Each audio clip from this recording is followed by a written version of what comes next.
આજે સવારથી ટીઆરપી લેવા માટે ગુજરાતની બેશરમ સમાચારવાળાઓ જેમ આવે તેમ સ્વામિનારાયણ સંપ્રદાયનું નામ ખરાબ કરવા લાગી પડી છે।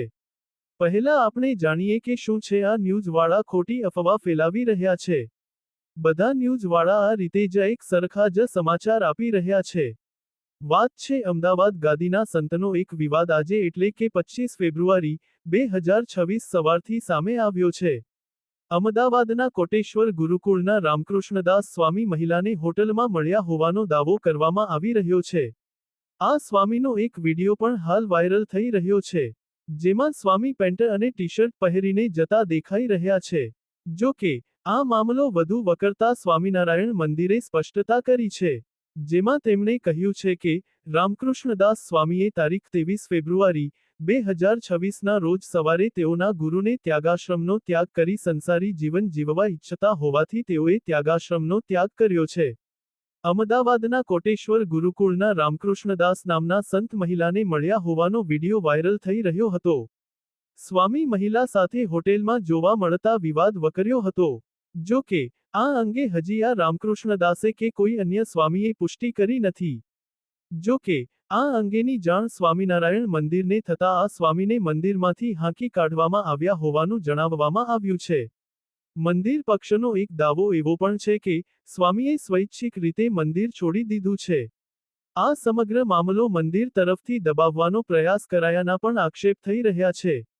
આ તસવીર જોતા તો સ્વામીજી પેન્ટ, શર્ટ, ટોપી, ઘડિયાળ સાથે કોઈ સામાન્ય માણસ જેવા જ દેખાઈ રહ્યા છે।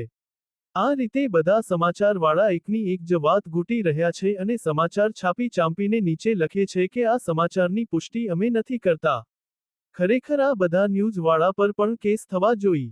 આ લોકો પુષ્ટિ કર્યા વિના કેવી રીતે કોઈ માણસને બદનામ કરી શકે?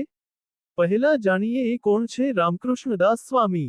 તો આ રામકૃષ્ણદાસ સ્વામીને રામ સ્વામી તરીકે વધુ ઓળખાય છે। તે સ્વામિનારાયણ સંપ્રદાયની અમદાવાદ ગાદીની નીચે આવતા કોટેશ્વર ગુરુકુળના એક સંત છે। એ એક પ્રખ્યાત કથાકાર સંત પણ છે।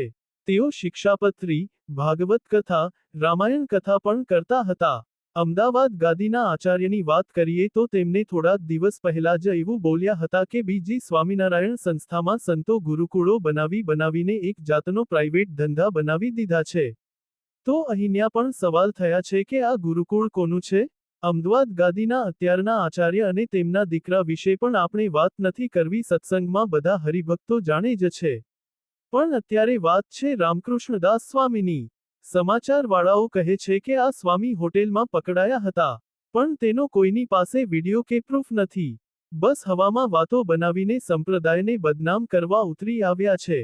શ્રી સ્વામિનારાયણ મંદિર, કાલુપુર, અમદાવાદે સ્પષ્ટીકરણ આપ્યું છે, જેમાં જણાવવામાં આવ્યું છે કે, આજરોજ સવારથી મીડિયામાં શ્રી સ્વામિનારાયણ મંદિર કાલુપુરના સાધુ રામકૃષ્ણદાસજીના જે સમાચાર પ્રસિદ્ધ થયેલા છે તે બાબતે જણાવવાનું કે, રામકૃષ્ણદાસ સ્વામીએ તારીખ 23 ફેબ્રુઆરી 2026ના રોજ સવારે તેઓના ગુરુને પોતે જ ત્યાગાશ્રમનો ત્યાગ કરી સંસારી જીવન જીવવા ઈચ્છતા હોવાથી તેઓએ ત્યાગાશ્રમનો ત્યાગ કરેલ છે અને તારીખ 23 ફેબ્રુઆરી 2026ના રોજ પોતે સંસારી જીવન જીવવા માટે પોતાના ગુરુની આજ્ઞા લઈ અને સંપ્રદાયમાંથી વિદાય લીધેલ છે। મીડિયામાં જે રંગરેલિયા બાબતના સમાચાર છે તે તદ્દન ખોટા છે અને તેઓના 2 ફોટા વાયરલ થયેલા છે તે સંપ્રદાયનો ત્યાગ કર્યા બાદના છે। અને હાલમાં તેઓ તેમની રીતે સંસારમાં જીવન જીવે છે અને તેઓ હાલમાં કયા છે તે તેમની અમોને ખબર નથી।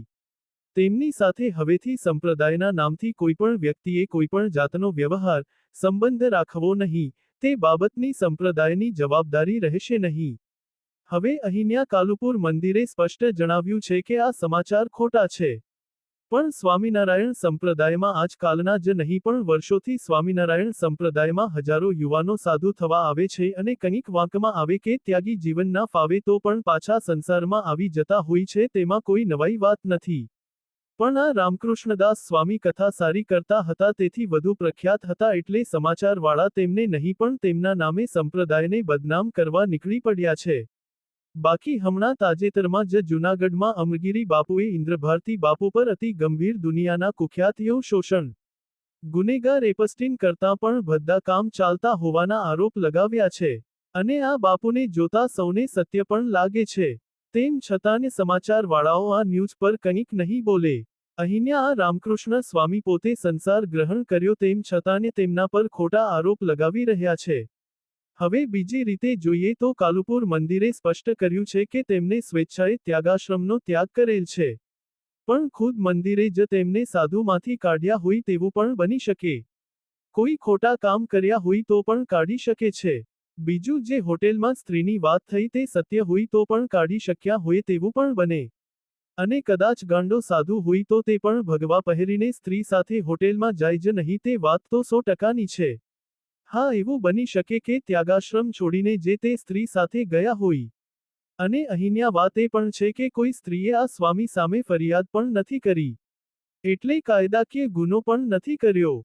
એટલે કદાચ આ રામ સ્વામીને કોઈ સ્ત્રી સાથે પ્રેમ પણ હોઈ શકે જે સાધુ જીવન છોડીને તેમની સાથે સંસારી જીવન ચાલુ કરવાનું હોઈ શકે પણ તે પણ કોઈ ગુનો તો નથી જ. જો આ ભ્રષ્ટ સમાચારવાળાઓ સારા અને સાચા હોત તો આવા સમાચાર ના બનાવેત પણ એવા જરૂર બનાવે કે રામકૃષ્ણદાસ સ્વામી કે કાલુપુર મંદિરે ધર્મને પ્રાધાન્ય આપ્યું. રામકૃષ્ણદાસ સ્વામીએ ત્યાગાશ્રમના નિયમોમાં રહી શકે તેમ નહોતા તો સ્વેચ્છાએ પાછા સાંસારિક જીવન લીધું. કાલુપુર સ્વામિનારાયણ સંપ્રદાયે ફરી બતાવ્યું કે ભગવાન સ્વામિનારાયણના નિયમો સંત માટે શિરોમણી સમા છે.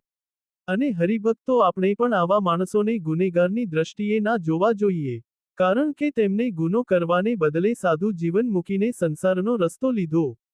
બાકી સ્વામિનારાયણ સંપ્રદાય જ નહીં અન્ય સંપ્રદાય અને સંસ્થાઓમાં સાધુના વેશમાં પણ ગોરખ ધંધા કરતા હોય છે. તેમની કરતા આ રામકૃષ્ણ સ્વામી સારા કહેવાય. તમારું મંતવ્ય કોમેન્ટમાં અવશ્ય જણાવજો.